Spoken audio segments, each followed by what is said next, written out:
I close, as promised, with a special comment on the debt deal. Our government has now given up the concept of right and wrong. We have in this deal declared that we hold these truths to be self-evident, that all political incumbents are created equal, that they are endowed by their creator with certain unalienable rights, that among these are renomination, re-election, and the pursuit of hypocrisy.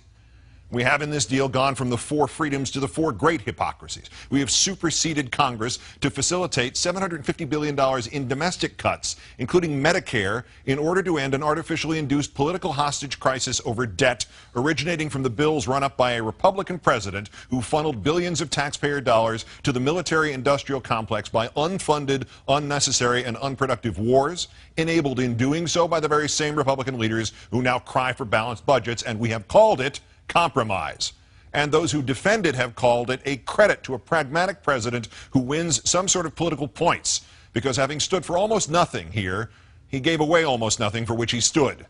It would be comical if it were not tragic. Either way, it is a signal moment in our history in which both parties have agreed and codified that the political structure of this nation shall now be based entirely on hypocrisy and political self-perpetuation.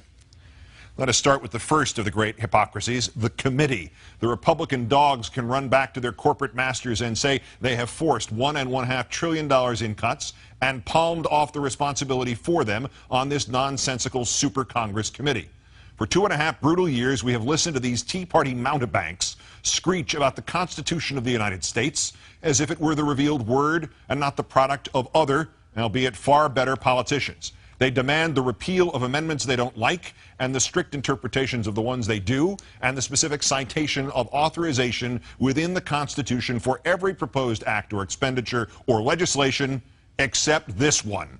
Where does it say in the Constitution that the 2 houses of Congress can, in effect, create a 3rd house to do their dirty work for them, to sacrifice a few congressmen and senators so the vast majority of incumbents can tell the voters they had nothing to do with this? This leads to the second of the great hypocrisies, how in the same breath the Republicans can create an extra constitutional super Congress and yet also demand a constitutional amendment to force the economic stupidity that would be a mandated balanced budget. Firstly, pick a side, ignore the Constitution or adhere to it.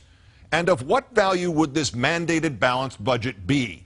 Our own history proves that at a time of economic crisis, if the businesses aren't spending and the consumers aren't spending, the government must spend. Our ancestors were the lab rats in the horrible experiments of the Hoover administration that brought on the Great Depression, in which the government curled up into a ball while it simultaneously insisted the economy should heal itself, when, in times of crisis, then and now, the economy turns out to be comprised entirely of a bunch of rich people who will sit on their money no matter if the country starves.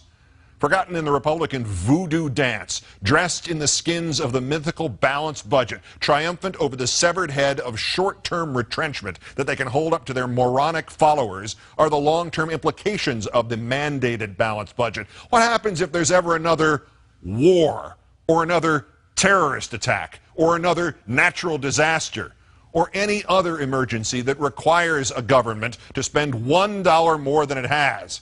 A constitutional amendment denying us the right to run a deficit is madness, and it will be tested by catastrophe sooner than any of its authors with their underdeveloped imaginations that can count only contributions and votes can contemplate.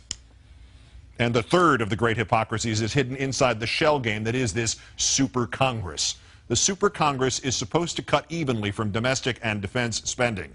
But if it cannot agree on those cuts, or Congress will not endorse them, there will be a trigger that automatically cuts $1.2 trillion or more. But those cuts will not necessarily come evenly from the Pentagon. We are presented with an agreement that seems to guarantee the gutting of every local sacred cow from the Defense Department, except if the congressmen and senators to whom the cows are sacred disagree and overrule or sabotage the super Congress, or except if for some reason a 12-member committee split evenly along party lines can't manage to avoid finishing every damned vote 6-6. We're cutting defense, unless we're not. The fourth of the great hypocrisies is the evident agreement to not add any revenues to the process of cutting.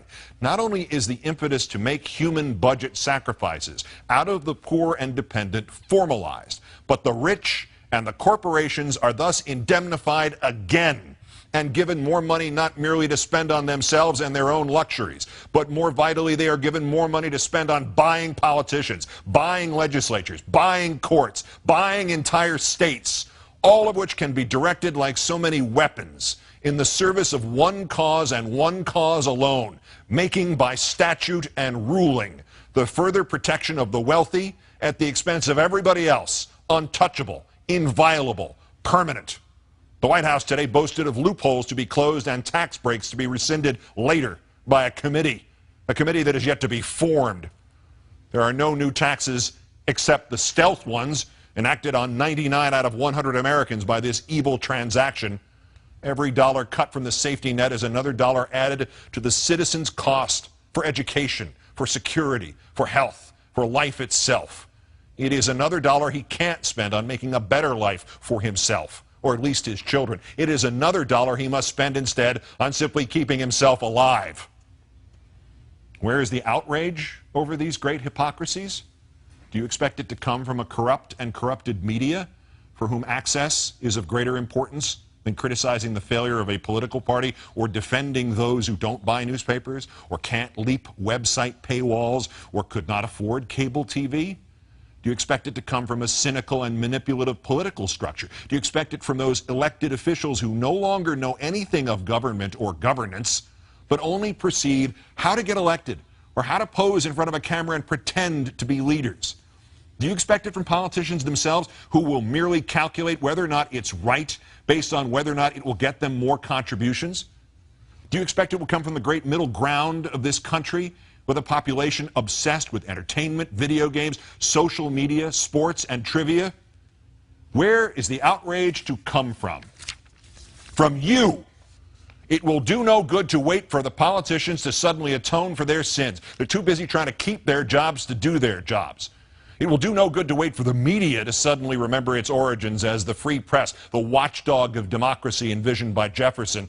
They are too busy trying to get exclusive details about exactly how the bank robbers emptied the public's pockets to give a damn about telling anybody what they looked like or which way they went.